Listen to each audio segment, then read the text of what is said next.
mayroon sa buhay ko.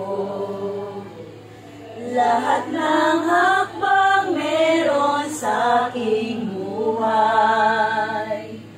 Lahat ito'y biyaya ng ating Ama.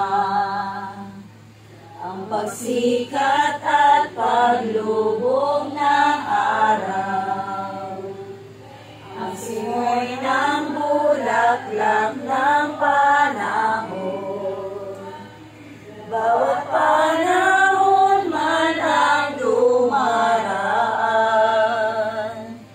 lahat ito'y biyaya ng ating Ama. Lahat ay biyaya, biyaya,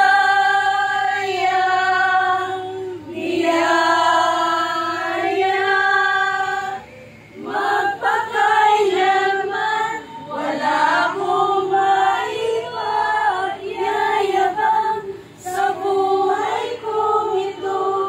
Lahat ito'y biyaya galing sa Diyos.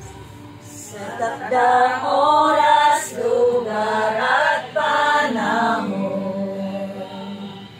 kung ako'y sanggol, bata hanggang ngayon, bawat paghina, pag-asa, pangarap, lahat ito'y biyaya ng ating Ama.